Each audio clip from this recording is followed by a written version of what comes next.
আসসালামু আলাইকুম, welcome to মাশফিয়া cooking recipe. আজ আমি নুডলস রান্না করার জন্য যা যা নিয়েছি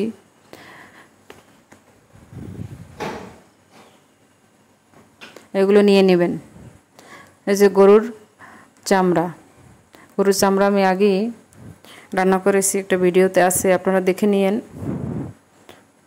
তারপরে নুডলস নিয়েছি, নুডলসের সাথে দুইটা মশলা। নুডলসগুলো যেহেতু অনেক লম্বা তাই আমি অর্ধেক করে নিয়েছি।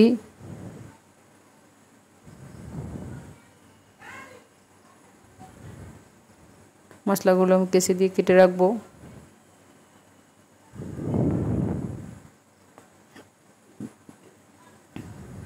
চুলে একটি গরম পানি করার জন্য একটি পাতিল বসিয়ে আমি আলুগুলো ছেড়ে দিয়ে, আলু যখন সিদ্ধ হবে তখন নুডলসগুলো ছেড়ে দেব। হালকা একটু হলুদ দিয়ে দিলাম।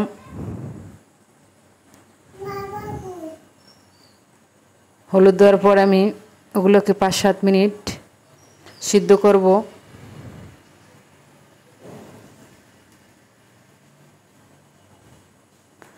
এক পর্যায়ে সিদ্ধ হয়ে গেছে। এখন আমি বেচিংয়ে ঠান্ডা পানি দিয়ে আমি নুডলসগুলো ধুয়ে নেব ঝুড়ির সাহায্যে।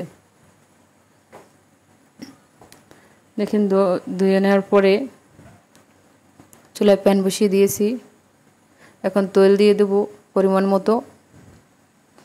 কেটে রাখা 1 কাপ পেঁয়াজ কুচি দিয়ে দেব।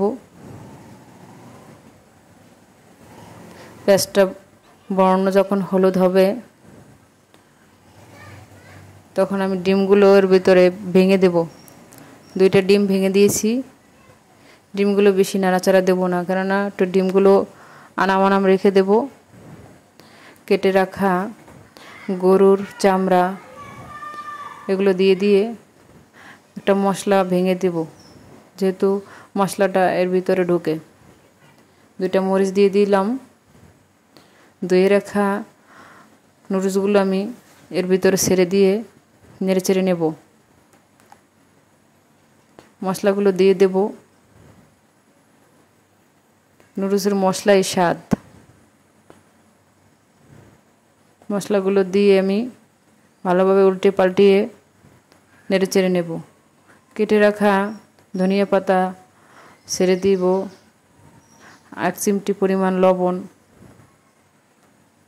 দিয়ে ভালোভাবে নেড়েচেড়ে নুডলসটা রান্না করব। বিকালে নাস্তা হিসাবে নুডলস খেতে পারেন। যাদের ছেলে মেয়ে আছে তারা তো নুডলস খুব পছন্দ করে, তাই রেসিপিটি দেখে নিন। ধন্যবাদ সবাইকে।